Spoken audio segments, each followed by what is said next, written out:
Hello friends, welcome to my channel. Friends, मेरा नाम ज्योति है।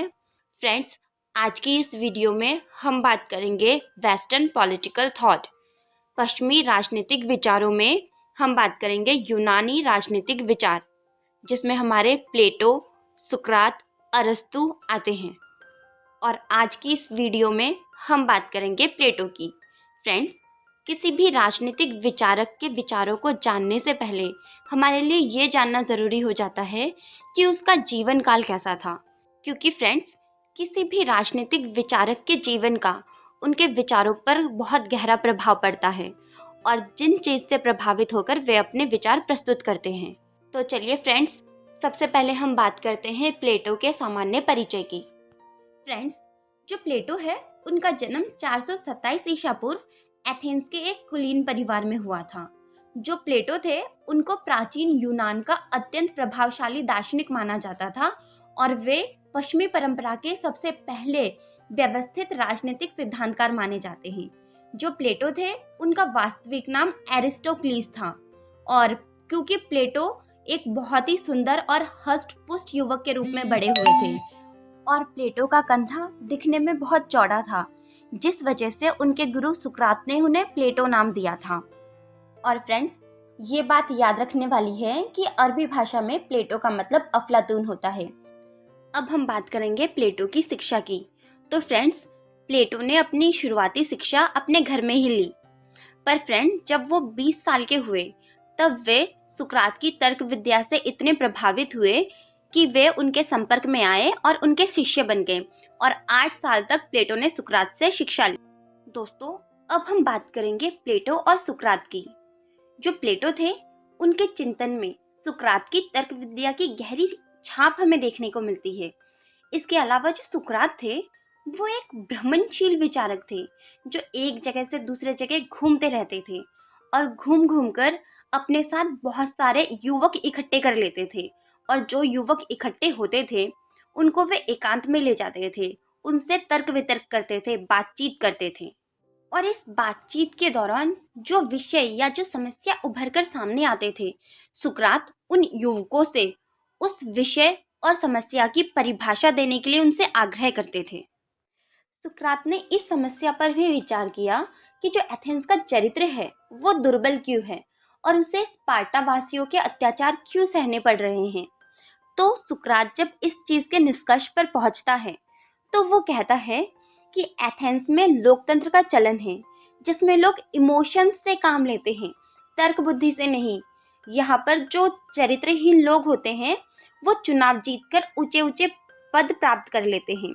जो सुकरात थे उनका ये मानना था कि एथेंस में प्राकृतिक नैतिकता की कमी है और इसी प्राकृतिक नैतिकता के विकास के लिए सुकरात ने एथेंस में उस समय प्रचलित बहुदेववाद की प्रथा की आलोचना की।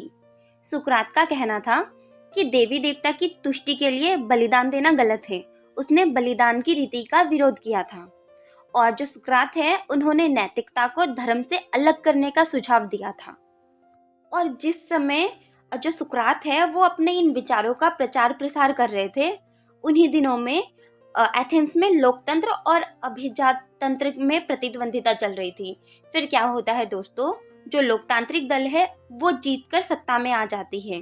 तो जैसे ही वो दल जीतकर सत्ता में आ जाती है तब वो लोकतंत्रीय दल सुकरात को क्रांतिकारी अभिजात तंत्रीय दल का एक बौद्धिक नेता मानते हुए उसे मृत्युदंड दे देते हैं।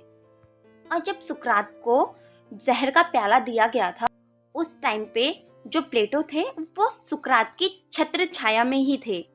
ठीक है फ्रेंड्स, और सुकरात की मृत्यु से प्लेटो के जीवन को बहुत गहरा धक्का लगा।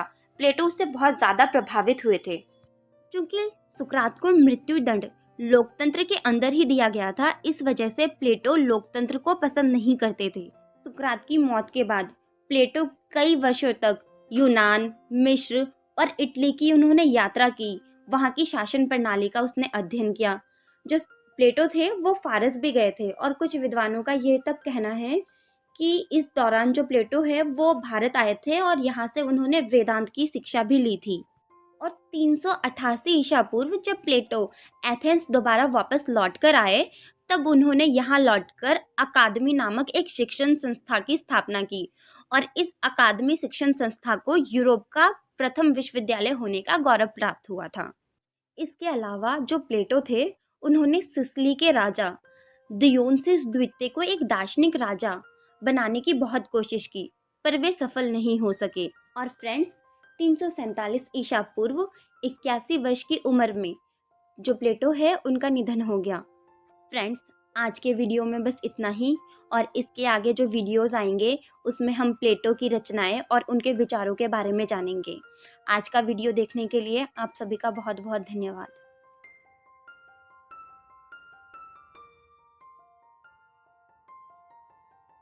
हेलो फ्रेंड्स, मैं ज्योति हूँ और मैं आप सभी का अपने चैनल एग्जाम हियर में स्वागत करती हूँ। फ्रेंड्स, जो हमने अपना कोर्स है वो शुरू किया था पश्चिमी राजनीतिक विचार, जिसमें हम बात कर रहे थे यूनानी राजनीतिक विचारक प्लेटो की। तो फ्रेंड्स, पिछली वीडियो में हमने प्लेटो के जीवन काल के बारे में देखा है। अगर आप लोगों ने मेरी पिछली वीडियो नहीं देखी तो मैं आप सब लोगों से रिक्वेस्ट करूंगी कि पहले आप मेरी पिछली वीडियो देखिए। और आज की इस वीडियो में हम प्लेटो की रचनाओं के बारे में बात करेंगे। तो चलिए फ्रेंड्स, शुरू करते हैं आज की ये वीडियो। फ्रेंड्स, जो प्लेटो है उनकी लगभग 38 रचनाएं हैं, जिसमें 28 रचनाएं ऐसे हैं जो प्रमाणित है कि प्लेटो की है, और जो बाकी के 10 है उन पर शोध चल रहे हैं। ठीक है फ्रेंड्स, और आज की इस वीडियो में हम उन्हीं रचनाओं की बात करेंगे जो हमारी एग्जाम पॉइंट ऑफ व्यू से ज़रूरी है। तो सबसे पहले हम बात करते हैं रिपब्लिक की। तो फ्रेंड्स, जो रिपब्लिक है वो प्लेटो की सर्वश्रेष्ठ कृति है, जिसमें उन्होंने दार्शनिक शासक और न्यायुक्त आदर्श राज्य की कल्पना की थी। और जो अर्नेस्ट बार्कर है, उन्होंने प्लेटो की रिपब्लिक को 5 भागों में बांटा था। आध्यात्मिक भाग, जिसमें अच्छा भला या फिर नेक क्या है इस प्रश्न पर विचार किया गया है। नैतिक भाग, इसमें मानव के आत्मा के गुणों पर प्रकाश डाला गया है। शिक्षा, इसमें शिक्षा व्यवस्था पर चर्चा की गई है। फिर आता है संपत्ति और परिवार, इसमें संपत्ति और परिवार के साम्यवाद की चर्चा की गई है। आदर्श राज्य का पतन, इस भाग में प्लेटो ने ये बताया है कि अगर आदर्श राज्य के नियमों का पालन नहीं किया गया हो तो आदर्श राज्य का पतन हो जाएगा। जो बार्कर है, उन्होंने प्लेटो की रिपब्लिक को वास्तविक जीवन पर आधारित बताया है। ठीक है फ्रेंड्स, और फ्रेंड्स, ऐसा कहा जाता है कि प्लेटो जब सिसिली के राजा को एक दार्शनिक शासक बनाने के लिए गए थे और जहाँ पर उनका जो प्रयोग है वो असफल रहा था, तब सिसिली के राजा ने ये महसूस किया कि अगर उसे दार्शनिक शासक बनना है तो उसे कठोर अनुशासन का पालन करना पड़ेगा या फिर उसे अपनी गद्दी छोड़नी पड़ेगी। तब प्लेटो और सिसिली के राजा डियोनसिस के बीच में कटु संघर्ष हुआ था, और फिर जो डियोनसिस थे उन्होंने प्लेटो को गुलाम बनाकर बेच दिया, जहाँ से प्लेटो के एक मित्र ने उन्हें खरीदकर आज़ाद कर दिया। अपने इन्हीं अनुभवों के आधार पर प्लेटो ने द लॉज और स्टेट्समैन प्रस्तुत की, जिसमें उन्होंने आदर्श को यथार्थ से जोड़ने की कोशिश की। प्लेटो ने यहाँ ये मत व्यक्त किया कि यथार्थ के धरातल पर ऐसे आदर्श राज्य को साकार करना संभव नहीं है जिस पर दार्शनिकों का शासन स्थापित हो जाए। इसी वजह से उसने ऐसे आदर्श राज्य की स्थापना का प्रस्ताव रखा जिस पर कानून का शासन रहे। ठीक है फ्रेंड्स, इसके अलावा प्लेटो की और पुस्तकें हैं, जिसमें मीनो जो शिक्षा पर आधारित है, सिम्पोजियस जो कला और प्रेम से संबंधित है, अपोलोजी जो सुकरात की मौत से संबंधित है, प्रोटागोरस, सोफिस्ट, फेडो, जॉर्जियस आदि ये सारी प्लेटो की।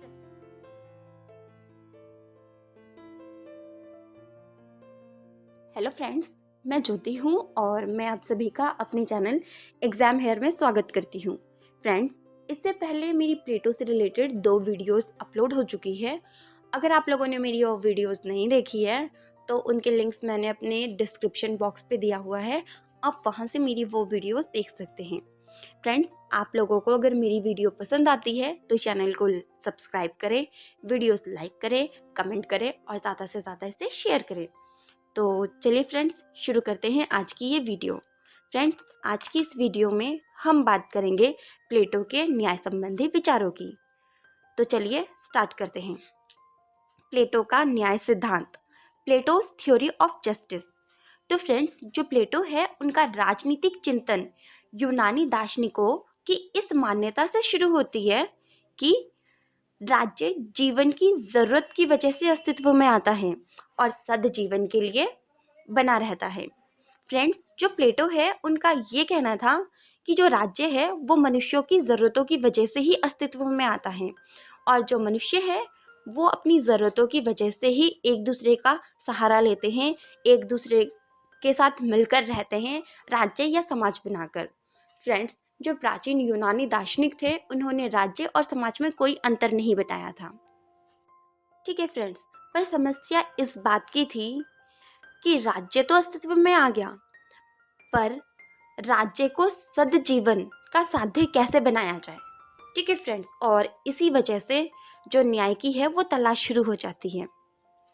जो प्लेटो है उनकी कृति रिपब्लिक, इसमें उन्होंने एक आदर्श राज्य की स्थापना करना चाहते थे। ठीक है, तभी जो प्लेटो की रिपब्लिक है उसका एक वैकल्पिक शीर्षक है न्याय मीमांसा। फ्रेंड्स, प्लेटो ने अपने न्याय के सिद्धांत का प्रतिपादन करने के लिए उस समय प्रचलित जो 3 न्याय के सिद्धांत थे उन्होंने उनका खंडन किया था। पहला सिद्धांत था परंपरावादी सिद्धांत और यह सिद्धांत सिफालस ने दिया था। जो सिफालस थे उनका ये कहना था कि न्याय जो है वो सत्य बोलना और अपना ऋण चुकाना है। दूसरा सिद्धांत उग्रवादी सिद्धांत था, इसे थ्रेसिमेकस ने दिया था और जो थ्रेसिमेकस है उनका ये कहना था कि शक्तिशाली का हित ही न्याय है। ठीक है, और तीसरा है व्यवहारवादी सिद्धांत और इसे ग्लॉकॉन ने दिया था और जो ग्लॉकॉन थे उनका ये कहना था कि जो मनुष्य है वो सर्वत्र अपना सुख ढूंढता है, इसीलिए आत्मोन्नति ही न्याय है। और जो प्लेटो है उन्होंने न्याय के इन तीनों सिद्धांतों का खंडन किया। ठीक है, और खंडन करते हुए ये कहा कि जो न्याय है वो मानव आत्मा से संबंधित है और वे कहते हैं कि जो मानव आत्मा है वो 3 तत्वों से मिलकर बना है, इच्छा या तृष्णा, भावना या मनोवेग, ज्ञान या बुद्धि। ठीक है फ्रेंड्स, और जो प्लेटो है उनका कहना है कि ये जो तीनों तत्व है ये सारे व्यक्तियों में, प्रत्येक मनुष्यों में पाया जाता है, पर हर व्यक्ति में इन तीनों में से किसी ना किसी एक गुण की प्रधानता होती है। ठीक है फ्रेंड्स, जिसमें तृष्णा अधिक होती है वो उत्पादक वर्ग, उद्योग या व्यवसाय को अपनाते हैं। जिसमें भावना अधिक होती है वो सैनिक या योद्धा का व्यवसाय अपनाता है और जो ज्ञान संपन्न होता है वो दार्शनिक के रूप में ख्याति प्राप्त करता है। ठीक है फ्रेंड्स, इस प्रकार ये तीनों तत्व मिलकर जो है समाज में 3 वर्ग की स्थापना करते हैं और ये तीनों वर्ग है उत्पादक वर्ग, सैनिक वर्ग और दार्शनिक। आई होप आप सबको इतना समझ में आ गया होगा। तो चलिए अब हम आगे बढ़ते हैं। प्लेटो ने 2 प्रकार के न्याय की बात की है। ठीक है, एक तो व्यक्ति से संबंधित न्याय और एक राज्य से संबंधित न्याय। तो सबसे पहले हम बात करेंगे व्यक्ति से संबंधित न्याय की। जैसा कि मैं आपको पहले भी बता चुकी हूँ कि जो प्लेटो है वो न्याय को मानव आत्मा से संबंधित मानते हैं और उनका जो कहना है वो ये है कि जो मानव आत्मा है वो 3 तत्वों से मिलकर बना है और ये तीनों तत्व मिलकर समाज में 3 वर्गों की स्थापना करते हैं। ठीक है, और जो प्लेटो है वो व्यक्ति से संबंधित इस न्याय में जो है राज्य के तीनों वर्गों को, मतलब उत्पादक वर्ग, सैनिक, मतलब जो सैनिक वर्ग है और दार्शनिक वर्ग, इनकी एकता और समन्वय पर बल देते हैं। ठीक है, जो प्लेटो है उनका ये कहना है कि नागरिक सिर्फ उसी काम को करेगा जो उसकी आत्मा की प्रधान प्रकृति के अनुरूप है। ठीक है, मतलब जो काम, मतलब जो उत्पादक वर्ग है वो अपना उत्पादन का काम करेगा, जो सैनिक वर्ग है वो अपना जो है सैनिक का काम करेगा और जो दार्शनिक है वो अपना काम करेगा, कोई भी किसी और के काम में हस्तक्षेप नहीं करेगा। ठीक है, ये है प्लेटो का व्यक्ति से संबंधित न्याय का सिद्धांत। अब हम बात करेंगे प्लेटो का राज्य से संबंधित न्याय। प्लेटो का जो न्याय सिद्धांत है वो व्यक्ति की तुलना में राज्य को महत्व देता है। ठीक है, प्लेटो की न्याय व्यवस्था में व्यक्ति का नहीं बल्कि उसके वर्ग का महत्व है। जो प्लेटो है वो राज्य को सावयव मतलब शरीर मानता है और उसका जो न्याय सिद्धांत है वो राज्य में सावयवी एकता प्राप्त करने का साधन है। जो प्लेटो है वो अपने न्याय सिद्धांत के अंतर्गत राज्य में दार्शनिक वर्ग के शासन का समर्थन करते हैं। ठीक है। और जो सैनिक वर्ग और उत्पादक वर्ग है उनको अपने अपने स्वभाव के अनुरूप भूमिकाएं सौंपते हैं। ठीक है। जिन्हें अपने लिए उपयुक्त सद्गुणों का विकास करके दार्शनिक शासक के नियंत्रण में रहने का निर्देश देते हैं। फ्रेंड्स, ये था हमारा प्लेटो का न्याय संबंधी विचार। आज की वीडियो में बस इतना ही और हमारी वीडियो देखने के लिए आप सभी का बहुत बहुत धन्यवाद।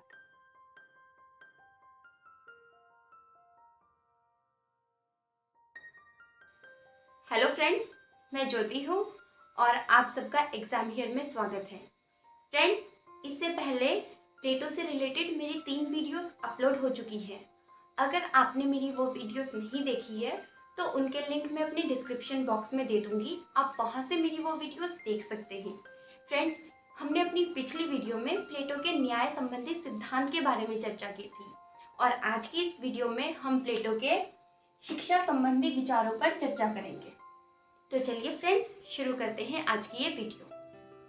फ्रेंड्स, जो प्लेटो की पुस्तक रिपब्लिक है, इसमें प्लेटो ने न्याय पर आधारित आदर्श राज्य की स्थापना की बात की थी और अपने आदर्श राज्य में न्याय की स्थापना के लिए प्लेटो एक विचार देते हैं कि गुण व कार्य में कोई विभेद नहीं होगा। ठीक है। और जो गुण के अनुरूप ही सारे कार्य होंगे। मतलब फ्रेंड्स, जो हमने प्लेटो की पिछली न्याय सिद्धांत से संबंधित विषय पर चर्चा किया था उसमें मैंने आपको बताया था कि जो प्लेटो है वो न्याय को आत्मा से संबंधित मानते हैं और जो मानव आत्मा है वो 3 तत्वों से बने होते हैं, तृष्णा, मनोवेग और ज्ञान।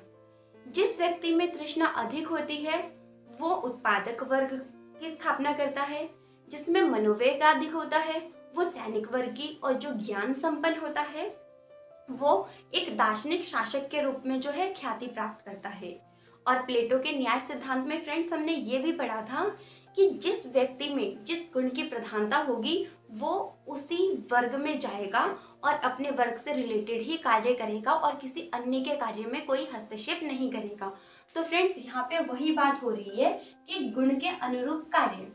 ठीक है। और फ्रेंड्स, हमें ये कैसे पता चलेगा कि हमारे अंदर कौन से गुण हैं? तो इसके लिए हमें आत्मज्ञान होना जरूरी है। फ्रेंड्स, जो प्लेटो है उन्होंने आत्मज्ञान की प्राप्ति के लिए ही एक सकारात्मक साधन के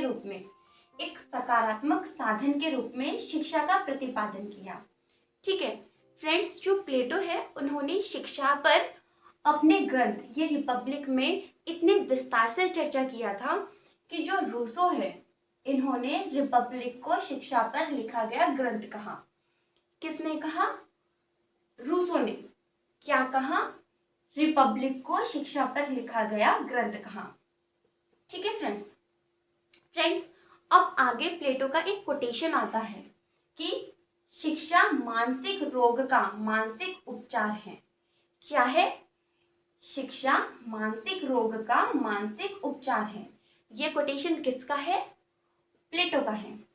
फ्रेंड्स, जितने भी कोटेशन आ रहे हैं या फिर आगे आएंगे इनको आप किसी नोटबुक में नोट डाउन करके रख लीजिए ताकि रिवीजन के टाइम पर आपको ढूंढना ना पड़े, आपको इजी रहे। क्योंकि फ्रेंड्स, यूजीसी नेट के पेपर में ये कोटेशंस जो है पूछे जा चुके हैं कई बार और आगे भी पूछे जाएंगे। ठीक है, चलिए हम आगे बढ़ते हैं। फ्रेंड्स, ये जो एथेंस और स्पार्टा है, प्लेटो के समय पे एथेंस और स्पार्टा की जो शिक्षा प्रणाली थी वो दोनों अलग अलग थी। ठीक है। एथेंस में बौद्धिक शिक्षा दी जाती थी और स्पार्टा में सैनिक शिक्षा दी जाती थी। प्लेटो ने एथेंस की बौद्धिक शिक्षा और स्पार्टा की जो सैनिक शिक्षा है इनको एक कर राज्य नियंत्रित शिक्षा का प्रतिपादन किया। ठीक है फ्रेंड्स, आयु के आधार पर शिक्षा का विभाजन। फ्रेंड्स, जो प्लेटो थे इन्होंने आयु के आधार पर जो है शिक्षा को 2 भागों में बांटा था। एक तो सैद्धांतिक शिक्षा जो कि 35 वर्ष तक चलेगी, और दूसरा था व्यावहारिक शिक्षा, जो कि 35 से लेकर 50 वर्ष तक की चलेगी। ठीक है फ्रेंड्स, तो सबसे पहले फ्रेंड्स हम सैद्धांतिक शिक्षा को देखेंगे। फ्रेंड्स, प्लेटो ने यहाँ पे सैद्धांतिक शिक्षा को पुनः दो भागों में बांटा है। एक तो ये प्राथमिक शिक्षा जो 0 से 20 साल तक चलेगी, और ये उच्च शिक्षा जो 20 से लेकर 35 साल तक चलेगी।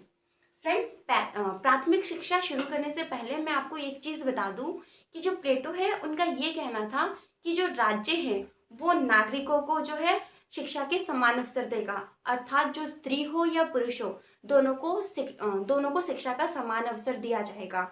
और जो राज्य है वो नवजात शिशु को अपने माता पिता से अलग कर अपने संरक्षण में ले लेगा, और राज्य ही उस शिशु की शिक्षा व्यवस्था को देखेगा। ठीक है, तो अब बात करते हैं प्लेटो की प्रारंभिक शिक्षा व्यवस्था की। तो फ्रेंड्स, प्रारंभिक शिक्षा जो कि 0 से लेकर 20 वर्ष तक की चलेगी, इसमें प्लेटो ने इस प्रारंभिक शिक्षा को 3 चरणों में बांटा है, और वो 3 चरण है। पहला है 0 से लेकर 6 वर्ष तक। फ्रेंड, जो प्लेटो है उनका ये कहना है कि जो बच्चा है उसको 6 साल तक कहानियों के माध्यम से जो है नैतिक शिक्षा दी जाएगी, और वो पुस्तक जिनसे बालकों के मस्तिष्क पर जो है नकारात्मक प्रभाव पड़ता है उन पर प्रतिबंध लगा दिया जाना चाहिए। अब हम बात करेंगे दूसरे चरण की। फ्रेंड्स, जो दूसरा चरण है वो शारीरिक और मानसिक शिक्षा पर बल देता है। फ्रेंड्स, जो प्लेटो है उनका ये कहना है कि जो प्रत्येक विद्यालय है उसमें खेलकूद के लिए मैदान होंगे, और फिर खेलकूद के मैदान होंगे और व्यायामशालाएं होंगी। ठीक है, और जो पाठ्यक्रम का जो मेन विषय होगा वो खेलकूद होगा, ताकि जो बच्चा है वो शारीरिक रूप से सुदृढ़ हो सके और उसको भविष्य में कोई औषधि की जरूरत ना पड़े। और फ्रेंड्स, जो प्लेटो है उन्होंने मानसिक मृदुलता के लिए शिक्षा पर भी जो मानसिक मृदुलता है इसके लिए उन्होंने संगीत की शिक्षा पर भी बल दिया है। ठीक है, उसके बाद आती है सैनिक शिक्षा। तीसरे चरण में फ्रेंड्स, जो प्लेटो है वो सैनिक शिक्षा की बात करते हैं, जो कि 18 से लेकर 20 साल तक चलेगी। फ्रेंड्स, यहाँ पे प्लेटो की जो प्रारंभिक शिक्षा है वो समाप्त हो जाती है 20 साल की आयु तक। जब बच्चा 20 साल तक हो जाता है तो उसकी प्राथमिक शिक्षा, जब बच्चा 20 साल का हो जाता है तब जो है 20 साल की उम्र में एक परीक्षा होगी। इस परीक्षा में जो नागरिक जो है उत्तीर्ण नहीं होंगे उनको उत्पादक, मिस्त्री या फिर किसान बनने के लिए भेज दिया जाएगा, और जो लोग उत्तीर्ण कर जाएंगे उनकी उच्च शिक्षा चालू होगी, जो कि चलेगी 20 से 35 वर्ष की आयु तक। ठीक है फ्रेंड्स, जैसे प्लेटो ने प्रारंभिक शिक्षा को 3 भागों में विभाजित किया था, 3 चरणों में बांटा था, उसी तरह से प्लेटो ने अपनी उच्च शिक्षा को 2 चरणों में बांटा है। पहला चरण है जो नागरिक है इनको गणित ज्यामितीय की शिक्षा दी जाएगी। यहाँ पर इनका जो सोचने समझने की जो शक्ति है इसका विस्तार किया जाएगा। ठीक है, और ये जो प्रारंभिक चरण है ये चलेगा 20 से लेके 30 साल तक। ठीक है, 30 साल की आयु में दूसरी महान परीक्षा होगी। इस महान परीक्षा में जो नागरिक उत्तीर्ण नहीं करेंगे उनको सैनिक बनने के लिए भेज दिया जाएगा, और जो लोग उत्तीर्ण कर जाएंगे उनकी आगे शिक्षा चलेगी। तो फ्रेंड्स, आगे शिक्षा होगी, शिक्षा का जो दूसरा चरण है वो रहेगा दर्शन शास्त्र की शिक्षा। फ्रेंड्स, ये दर्शन शास्त्र की जो शिक्षा है वो 30 से लेकर 35 साल तक की चलेगी। ठीक है, और दर्शन शास्त्र की शिक्षा में जो नागरिक होंगे उनको तर्क वितर्क के द्वारा जो है सत्य की प्राप्ति की खोज करने के लिए बताया जाएगा। ठीक है फ्रेंड्स, और प्लेटो की जो औपचारिक शिक्षा है वो यहीं पे 35 वर्ष की आयु तक ही समाप्त हो जाती है। पर जो प्लेटो है उनका ये कहना है कि अभी ये 35 वर्ष की आयु तक जो नागरिक है इन्होंने केवल कोरी बौद्धिक शिक्षा ही ग्रहण की है, यथार्थ जीवन से अभी तक ये नहीं जूझे हैं, इसलिए इनकी जो शिक्षा है, जो व्यावहारिक शिक्षा है वो आगे 15 वर्ष तक की चलेगी, मतलब 35 से 50 वर्ष तक की व्यावहारिक शिक्षा चलेगी। ठीक है, और फ्रेंड्स, जब 50 वर्ष तक की ये शिक्षा कंप्लीट हो जाएगी तब 50 वर्ष में एक अंतिम परीक्षा होगी। इस परीक्षा में जो लोग उत्तीर्ण नहीं होंगे उनको सैनिक वर्ग में भेज दिया जाएगा, और जो उत्तीर्ण कर जाएंगे वो एक दार्शनिक शासक बन जाएंगे। अब यहाँ पे हमें मिल गया प्लेटो का दार्शनिक राजा। फ्रेंड्स, जैसे कि प्लेटो का ये कहना है कि जो उनके राज्य का जो दार्शनिक शासक होगा वो योग्य शासक होगा। ठीक है, तो वैसे ही जो एक योग्य शासक है ये हमें यहाँ पे मिल गया। फ्रेंड्स, और जो प्लेटो है उनका ये कहना है कि जो ये इनका दार्शनिक राजा है इसके मन में सत्ता के प्रति कोई लोभ या लालसा नहीं होगी, क्योंकि जिस शासक के मन में लोभ या लालसा होती है सत्ता के प्रति वो कभी एक अच्छा राजा नहीं बन सकता, वो अपने राज्य के लिए कोई काम नहीं कर सकता। इसीलिए प्लेटो का जो ये दार्शनिक राजा है इनके मन में सत्ता के प्रति कोई लोभ लालसा नहीं रहेगी और वो शासक नहीं बनना चाहेगा। ऐसी स्थिति में जो राज्य की जो जनता है वो अपने शासक के पास जाकर अनुनय विनय करेंगे, उनको लोकहित का दायित्व संभालने के लिए कहेंगे, तब जाके ये दार्शनिक शासक जो है शासक बनने के लिए तैयार हो जाएगा। फ्रेंड्स, ये तो था अब तक का प्लेटो का जो शिक्षा संबंधी विचार है वो था। फ्रेंड्स, ये प्लेटो का शिक्षा संबंधी विचार था। ठीक है, अब फ्रेंड्स जो प्लेटो के शिक्षा संबंधी विचार है कई लोगों ने जो है इनकी आलोचना की है। अब किन किन आधारों पर इसकी आलोचना की गई है हम उसके बारे में बात करेंगे। फ्रेंड्स, कुछ लोग जैसे कि जेलर और जो सेवाइन है इन्होंने प्लेटो का जो राज्य है उसको एक अप्रजातांत्रिक राज्य कहा था और उनका ये कहना था कि जो प्लेटो का राज्य है इसमें सभी वर्गों की शिक्षा की व्यवस्था नहीं थी, क्योंकि जो उत्पादक वर्ग थे इनकी शिक्षा तो यहाँ पे फ्रेंड्स जो 20 वर्ष थी यहाँ तक समाप्त हो जाती है। इनको इनके उच्च शिक्षा के बारे में तो बात नहीं की गई है, इसीलिए सभी वर्गों के लिए शिक्षा की व्यवस्था नहीं है और ये अप्रजातांत्रिक राज्य है। ये किसका कहना है फ्रेंड्स? जेलर और सेबाइन का। फ्रेंड्स, जो क्रॉसमैन, रसेल और पॉपर है इन्होंने प्लेटो को एक फांसीवादी विचारक कहा। फ्रेंड्स, फांसीवादी वो होते हैं जो राज्य केंद्रित होते हैं। ठीक है, और जो प्लेटो है इनको पॉपर ने मुक्त समाज का शत्रु कहा था। किसने कहा था? पॉपर ने मुक्त समाज का शत्रु प्लेटो को कहा था। ठीक है फ्रेंड्स, अब जो प्लेटो की जो ये शिक्षा संबंधी विचार है इसकी आलोचना तो हुई, पर इसका मतलब ये थोड़ी ना है कि इनका कोई महत्व नहीं है। प्लेटो की शिक्षा संबंधी विचार का महत्व आज भी है। ठीक है, अब क्या महत्व है ये देखते हैं।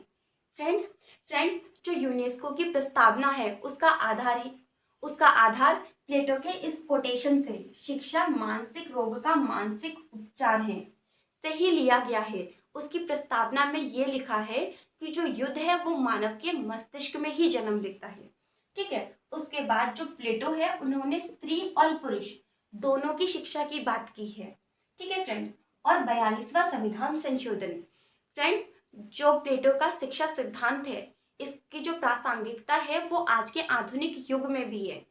फ्रेंड्स, 42वें संविधान संशोधन के द्वारा जो शिक्षा का जो विषय है इसको राज्य सूची से हटाकर संवर्ती सूची में कर दिया गया, क्योंकि ये जो शिक्षा का जो विषय है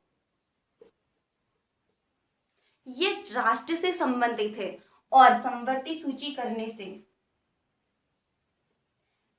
सूची में शामिल करने से अब राष्ट्रीय स्तर पर जो है शिक्षा के संबंध में निर्णय लिए जाएंगे, क्योंकि जो देश की सरकार है वो शिक्षा पर अपने बजट का एक मोटा धन खर्च करती है। ठीक है, तो फ्रेंड्स ये हमारा शिक्षा संबंधी प्लेटो का विचार था। आगे के वीडियो में हम प्लेटो के साम्यवादी सिद्धांत के बारे में चर्चा करेंगे। तब तक के लिए बाय बाय।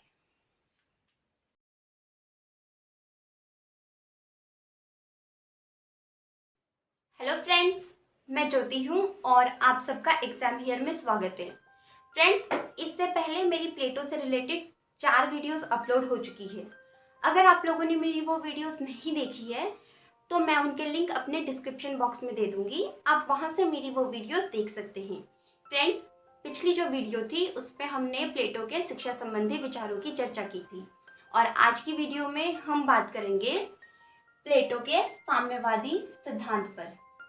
ठीक है फ्रेंड्स, जो प्लेटो की बुक रिपब्लिक है इसमें प्लेटो ने न्याययुक्त आदर्श राज्य के साथ साथ जो है साम्यवाद पर भी बल दिया था। फ्रेंड्स, जो प्लेटो है वो अपने अभिभावक फ्रेंड्स, अब अभिभावक क्या होता है सबसे पहले मैं आपको ये बता दूं। जो प्लेटो है उन्होंने सैनिक और जो ये शासक वर्ग थे इन दोनों को सामूहिक रूप से अभिभावक कहा था। आगे अगर मैं अभिभावक शब्द का प्रयोग करूंगी तो आई होप कि आप समझ जाएंगे कि मैं सैनिक और शासक वर्ग की बात कर रही हूँ। तो चलिए फ्रेंड्स शुरू करते हैं। तो फ्रेंड्स, जैसा कि मैंने आपको पहले बताया कि प्लेटो अपनी पुस्तक रिपब्लिक में न्याययुक्त आदर्श राज्य के साथ साथ जो है साम्यवाद की बात करते हैं। तो फ्रेंड्स, जो प्लेटो है वो अपने अभिभावक जो थे उनको भ्रष्टाचार से स्वतंत्र रखना चाहते थे, भ्रष्टाचार से दूर रखना चाहते थे। ठीक है, इसके लिए उन्होंने अपने अभिभावक वर्ग के लिए एक अलग प्रकार की जीवन पद्धति की व्यवस्था की थी और उस अलग प्रकार की जीवन पद्धति को ही साम्यवाद कहा जाता है। फ्रेंड्स, जो प्लेटो है इन्होंने दो प्रकार के साम्यवाद की बात की थी। एक तो संपत्ति का साम्यवाद और दूसरा परिवार का साम्यवाद। फ्रेंड्स, जो प्लेटो है उनका ये कहना था कि हम शिक्षा द्वारा जो सद्गुण अर्जित करते हैं वो विपरीत वातावरण में नष्ट हो जाते हैं और इन सद्गुणों को बनाए रखने के लिए हमें एक उचित वातावरण की जरूरत होती है और ये उचित वातावरण हमें कहाँ मिलेगा? ये हमें साम्यवाद के अंदर मिलेगा। ठीक है फ्रेंड्स, और इसी सोच के साथ उन्होंने साम्यवादी सिद्धांत की स्थापना की थी। ठीक है, अब हम बात करेंगे प्लेटो के जो संपत्ति का साम्यवाद है उसके बारे में। न्यूनतम जीवन यापन आवश्यकता। फ्रेंड्स, जो प्लेटो है उनका ये कहना है कि जो अभिभावक वर्ग है उनके पास डेली यूज में जो वस्तुएं आती है वो सिर्फ उतनी मात्रा में ही रहेंगी जितने की जरूरत होती है। उनके पास ज्यादा कोई चीजें नहीं रहेंगी। ठीक है, जीवन यापन के लिए जितनी चीजें जरूरी है बस उतनी ही चीजें रहेंगी, उससे ज्यादा उनके पास कोई भी चीज नहीं रहेगी। ठीक है, और जो अभिभावक वर्ग है उनके पास ऐसा कोई आवास या फिर भंडार नहीं होगा जो सार्वजनिक तौर पर खुली ना हो। ठीक है, और जो प्लेटो है उनका ये कहना है कि जो उनके अभिभावक वर्ग है उनके पास संपत्ति इसलिए नहीं होना चाहिए क्योंकि जो संपत्ति है वो भोग की प्रवृत्ति को बढ़ावा देता है। ठीक है, और जो मानव आत्मा है उस पर प्रतिकूल प्रभाव डालते हैं। ठीक है, और संपत्ति, अगर लोगों के पास संपत्ति का अधिकार होगा, लोगों के पास अपनी निजी संपत्ति होगी तो जो लोग हैं वो स्वार्थी हो जाएंगे और उनके अंदर जो साहस और विवेक है वो कुंठित हो जाएगा। ठीक है, वो अच्छे से अपना काम नहीं करेंगे। ठीक है, फिर शासन का आधार। फ्रेंड्स, जो प्लेटो है उनका ये कहना है कि अगर अभिभावक वर्ग के पास संपत्ति का अधिकार होगा तो फिर जो संपत्ति का अधिकार है, संपत्ति के अधिकार के साथ साथ जो शासन का आधार है वो योग्यता नहीं रहेगी, उसका स्थान जो है, योग्यता का स्थान धन संपत्ति ले लेगी। ठीक है, निजी संपत्ति का अंत।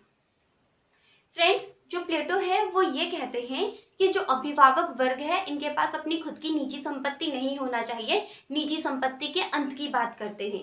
क्योंकि अगर अभिभावक वर्ग के पास अपनी खुद की संपत्ति होगी तो इन लोगों में आपसी प्रतियोगिता रहेगी कि मेरे पास ज्यादा संपत्ति होनी चाहिए या इसके पास ज्यादा क्यों है। ठीक है, और वे लोग एक दूसरे से ईर्ष्या करेंगे। अगर तो इसीलिए जो प्लेटो है वो निजी संपत्ति की समाप्ति की बात करते हैं। उनका ये कहना है कि अगर निजी संपत्ति नहीं रहेगी तो इन शासकों में जो है वो प्रतियोगिता नहीं होगी, प्रतियोगिता का अंत हो जाएगा और जिससे जो है ये शासक जो वर्ग है ये अपना काम अच्छे से कर पाएंगे। ठीक है, और इनकी कार्यकुशलता में जो है वृद्धि होगी। फ्रेंड्स, ये था प्लेटो का संपत्ति का साम्यवाद। अब हम देखेंगे प्लेटो का परिवार का साम्यवाद। ठीक है फ्रेंड्स, जो प्लेटो है उनका ये कहना है कि जो संपत्ति, ये जो संपत्ति का मोह है इससे ज्यादा जो है प्रबल परिवार का मोह होता है। लोग 1% अपनी संपत्ति के बिना रह सकते हैं पर परिवार के बिना नहीं रह सकते। जो परिवार का मोह है वो बहुत प्रबल होती है। ठीक है, और अपने परिवार के मोह की वजह से जो व्यक्ति होता है वो अनुचित या फिर अनैतिक कार्य करने के लिए भी रेडी हो जाता है। ठीक है। और इसीलिए जो प्लेटो है वो परिवार उन्मूलन की बात करते हैं। ठीक है, परिवार उन्मूलन की बात करते हुए जो प्लेटो है वो नारी विमुक्ति की बात करते हैं। फ्रेंड्स, जो प्लेटो है उनके टाइम पर जो नारी की स्थिति थी, यूनान की नारियों की स्थिति, वो बहुत शोचनीय थी। उस टाइम पे जो नारी थी वो सिर्फ घर की 4 दीवारों तक ही सीमित थी। ठीक है, उनका कार्य क्षेत्र जो है बिल्कुल सीमित था। जो प्लेटो है वो नारी और पुरुष दोनों को एक जैसा दर्जा देते हैं। उनका ये कहना है कि जो नारी का जो कार्य क्षेत्र है वो सीमित नहीं रहना चाहिए, वो नारी के कार्य क्षेत्र को जो है विस्तृत करने पर बल देते हैं। इसलिए नारी के कार्य क्षेत्र को जो है विस्तृत करने के लिए वो नारी विमुक्ति की बात करते हैं और इस वजह से वो विवाह प्रथा की समाप्ति की बात करते हैं। ठीक है, जो प्लेटो है उनका ये कहना है कि अगर विवाह प्रथा समाप्त हो जाएगी, लोगों का अपना कोई परिवार नहीं होगा, तो अभिभावक जो वर्ग है उनको कोई पारिवारिक कार्य नहीं होगा, वो परिवार की चिंता से मुक्त हो जाएंगे। और ये जब पारिवारिक कार्य से जब ये स्वतंत्र हो जाएंगे और इनके दिमाग में कोई परेशानी नहीं होगी, कोई टेंशन नहीं होगा, तो ये लोग जो है अपना कार्य जो है अच्छे से कर पाएंगे, अपने राज्य की तरफ अच्छे से ध्यान दे पाएंगे और राज्य के प्रति जो अपना कर्तव्य है उनको अच्छे से पूरा कर पाएंगे। ठीक है, तो फ्रेंड्स, ये था प्लेटो का साम्यवादी विचार। फ्रेंड्स, प्लेटो ने अपनी साम्यवादी विचार तो दे दी, पर कई आधारों पर इनके इस विचार की जो है आलोचना भी की गई है। अब वो आलोचना किस आधार पर की गई है, चलिए वो देखते हैं। संघर्ष और फूट को बढ़ावा। फ्रेंड्स, जो प्लेटो का जो साम्यवाद है, लोगों का ये कहना है कि जो प्लेटो का साम्यवाद है वो समाज में संघर्ष और फूट को बढ़ावा देता है। ठीक है, ऐतिहासिक आधार पर दोषपूर्ण। जो प्लेटो का साम्यवादी जो सिद्धांत है, संपत्ति का जो साम्यवादी सिद्धांत है, ये ऐतिहासिक तौर पर जो है दोषपूर्ण है। समाज इसको अस्वीकृत करता है, समाज इसको स्वीकार नहीं करता। व्यक्तित्व और परिवार को कुचलकर एकता की स्थापना। जो प्लेटो है वो व्यक्ति का जो व्यक्तित्व है वो राज्य हित के अकॉर्डिंग विकास करने की बात करते हैं। ठीक है, तो कुछ लोगों ने उनका इस आधार पर भी आलोचना की है कि जो प्लेटो है वो व्यक्तित्व और परिवार को कुचलकर एकता स्थापित करने की बात करते हैं, जिसको हम किसी भी तरीके से सही नहीं ठहरा सकते, जो अनुचित है। स्त्रियों का सामूहिक स्वामित्व। फ्रेंड, जो प्लेटो है वो स्त्री के साम्यवाद की बात करते हैं। ठीक है, जो आलोचक है उनका ये कहना है कि स्त्रियों के साम्यवाद की योजना जो है ये गलत है, क्योंकि इससे जो यौन क्षेत्र है इसमें अराजकता को बढ़ावा मिलेगा। फ्रेंड्स, प्लेटो का जो संपत्ति का साम्यवाद है वो मानव नैतिकता और पवित्रता पर जो है वो भीषण आघात है। ठीक है, सार्वजनिक रूप से बच्चों का भरण पोषण नहीं हो सकता। फ्रेंड्स, जो प्लेटो सार्वजनिक रूप से बच्चों की शिक्षा और भरण पोषण की व्यवस्था की जो बात करते हैं, वो व्यवस्था जो है संभव नहीं हो सकती सार्वजनिक रूप से। ठीक है, राज्यों को वर्गों में विभक्त। फ्रेंड्स, जो प्लेटो है वो राज्यों को 3 वर्गों में विभाजित किया था उन्होंने, उत्पादक वर्ग, सैनिक वर्ग और दार्शनिक वर्ग। फ्रेंड, जो आलोचक है उनका ये कहना है कि प्लेटो एक तरफ तो राज्यों को वर्गों में विभक्त करते हैं और दूसरी तरफ जो है राज्य की एकता की बात करते हैं। ठीक है, और कुछ जो आलोचक है उनका ये भी कहना है कि जो प्लेटो है उन्होंने उत्पादक वर्ग की उपेक्षा की है, जो कि जिनकी जनसंख्या की वर्ग का काफी एक बड़ा हिस्सा है। ठीक है, अब हम बात करेंगे आधुनिक साम्यवाद और प्लेटो के साम्यवाद में क्या अंतर था। फ्रेंड्स, जो प्लेटो का साम्यवाद है इसका आधार आदर्शवाद है, दर्शन शास्त्र है, और जबकि जो आधुनिक साम्यवाद है इसका आधार भौतिकवाद है। ठीक है, फ्रेंड्स, जो प्लेटो है उनके साम्यवाद का जो उद्देश्य है वो राजनीति है, पर जो आधुनिक साम्यवाद है इसका जो उद्देश्य है वो आर्थिक है। ठीक है। प्लेटो राज्य नैतिक संस्था। फ्रेंड्स, प्लेटो अपने साम्यवाद में राज्य को नैतिक संस्था मानते हैं। ठीक है। पर जो आधुनिक साम्यवाद है इसमें जो है राज्य को निजी संपत्ति से उत्पन्न वर्गीय संस्था माना है। ठीक है। और फ्रेंड, जो प्लेटो है उनका जो राज्य है उसमें कुलीन तंत्र था। ठीक है। और जो आधुनिक साम्यवाद है इसका जो आगाजी है ये कुलीन तंत्र के विरोध में हुआ था। ठीक है। जो आधुनिक साम्यवाद है ये जनतंत्र पर आधारित है। ओके। और जो प्लेटो का साम्यवाद है इसमें प्लेटो ने 3 वर्ग बताए थे, जिसमें से 2 वर्ग पर इन्होंने विशेष बल दिया। इसलिए प्लेटो का जो साम्यवाद है वो अर्ध साम्यवाद है। पर जो आधुनिक साम्यवाद है इनका ये कहना है कि जो राज्य है उसमें कोई वर्ग नहीं होना चाहिए। आधुनिक साम्यवाद वर्ग विहीन राज्य की बात करते हैं। ठीक है। फ्रेंड्स, जो प्लेटो का साम्यवाद है वो सिर्फ नगर राज्य तक सीमित था, पर जो आधुनिक साम्यवाद है ये विचारों की दृष्टि से तो अंतरराष्ट्रीय क्षेत्र तक जो है फैला है और व्यवहार की दृष्टि से राज्य में लागू होता है। ठीक है। प्लेटो का जो साम्यवाद है वो संपत्ति के साथ साथ परिवार पर लागू होता है, पर जो आधुनिक साम्यवाद है ये सिर्फ राज्य में ही लागू होता है। ठीक है फ्रेंड्स।